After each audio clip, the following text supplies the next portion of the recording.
Yes or no on the story? Dan, you're the first up from OR. Go ahead. Dan, yes or no? Thumbs up, thumbs down on the story, The Clown. Thumbs up. I love your ideology. I completely agree with you. I'm curious to hear some of your stories and just get an idea about where you're coming from and what you were thinking at that time. That's amazing. Well, that's what I'm a little afraid of, the revealing. The revealing. You know what I'm saying? Now, remember, it's fiction. What you're about to hear on this show is fiction. It is not Michael Savage. You get it? Yeah. Okay, and the names have not been changed. The names have been changed to protect the guilty, as they say. So there's one vote of yes. New York, Michael, go ahead, please. Yes or no on reading from the archives? Must read The Clown because I am a clown, and this is National Clown Week. Oh, my God, I told you I have a sixth sense about it. I know it. I swear to God, I reached into this file. I have hundreds of stories that were never published. And the one that I pulled out was called The Clown because I don't remember writing it. I must tell you this. When people use clown as an insult, it irks me, so I say, too many politicians treat people like heels, but clowns touch their souls. I agree 1,000%. It's funny you should mention it because I was talking about Red Skelton to somebody at the beginning of the week, and I remember that the man painted hundreds, if not more, images of paintings of clowns. Over and over and over again, Red Skelton, a great comedian who touched millions of lives, painted clowns over and over again. Why would he do that, Michael? Was he looking for the image of his own self? I don't know. He was a troubled person. He had some trauma in his life, but he was very decent, and he had a clean act. I guess he was just engrossed in what clowns represent in their best sense, which is the celebration of life and entertainment. But isn't it funny? Isn't it funny that the movie people have destroyed even the image of a clown? That we've gone so far in this society that they had to destroy even the image of a clown who was filled with pathos and turn him into something else like a murderer or a pervert. Think about what I'm saying. When I grew up, a clown was an interesting, a creature that touched you, filled with empathy and pathos, but they were never murderers. They were never portrayed as sick.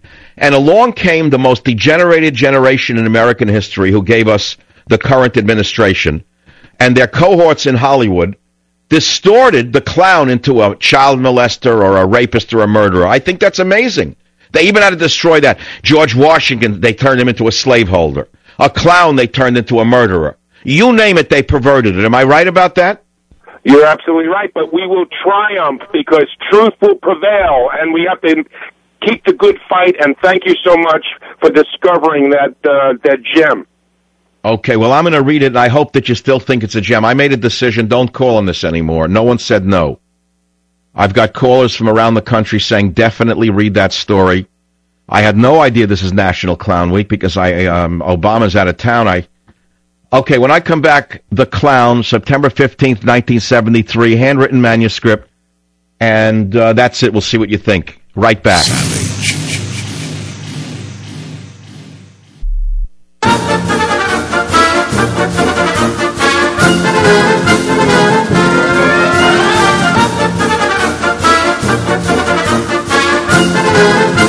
Welcome back to the Savage Nation. We're taking a slight diversion. Uncovered in a warehouse, storage house, the missing manuscripts of Michael Savage. This is from September 15, 1973. Nuuanu, handwritten, looks like calligraphy, called The Clown. It was Josco's first big night. Before the faded Velvet Auditorium stood a portly Algerian, warming them up with depressing tales of life in a Parisian monastery. The Algerian described the 6-year-old on his first date, deposited by his father, a mean but impeccable dandy of a man who wanted nothing more to do with his offspring. The other frightened boys in their scant blue shorts, their terror of the brothers.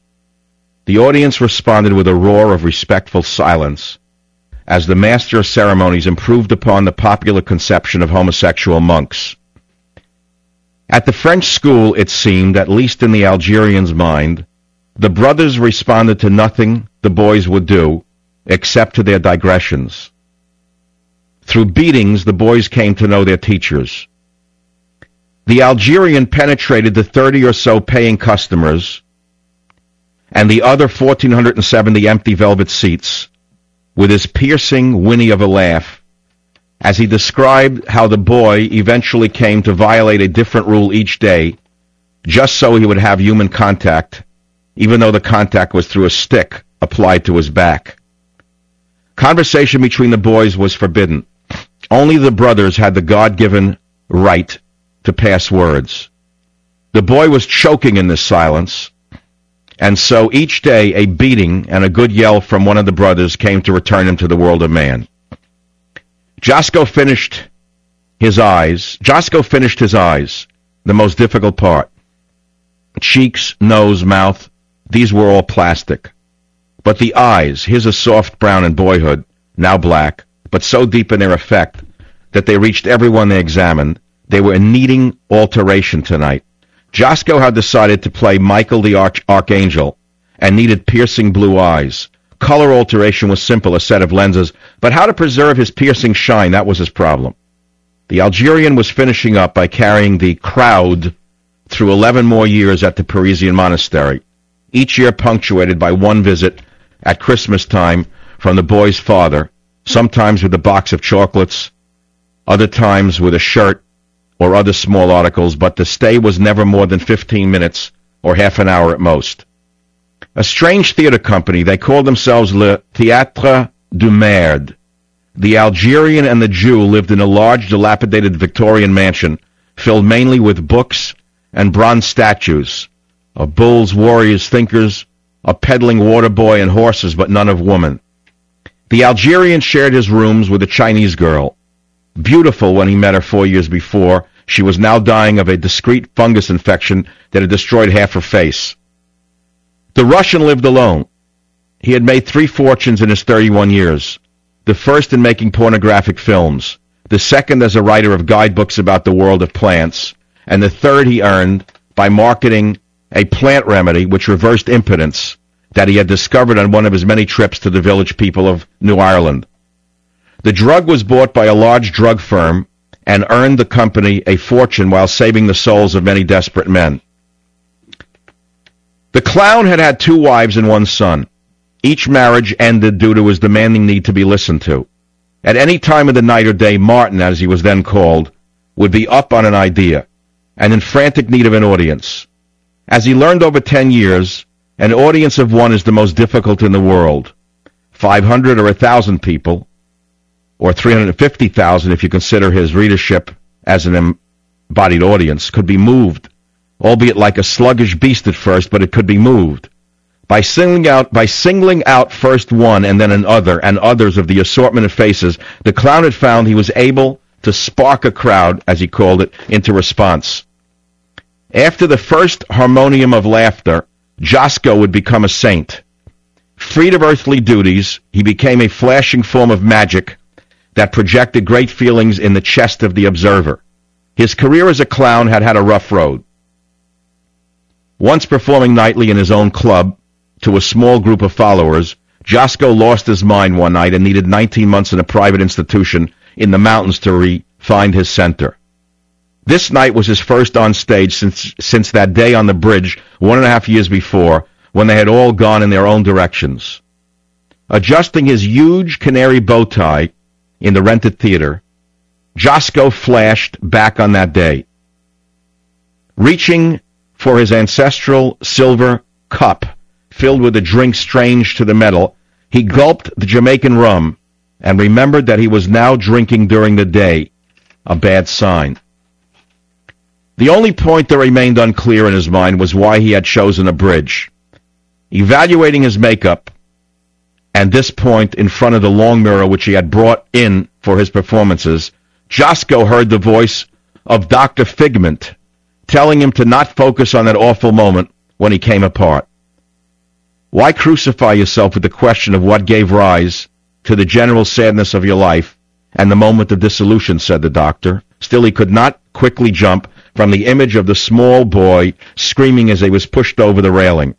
Insanity and the best West Coast lawyer gave him legal freedom, but even expensive psychiatrists were unable to free this man of his own conscience. In the long months in the mountains after the usual cycle of hysteria followed by catatonia. The cycle repeated several times a day at first, but gradually diminishing in frequency until the man was able to have enough time between cycles to experience the performance of his own life activities. He had done much reading. He had always been interested in the life activities of primitive peoples, but now he pathologically only read about such things as related to murder, cannibalism, patricide, genocide, and of course infanticide.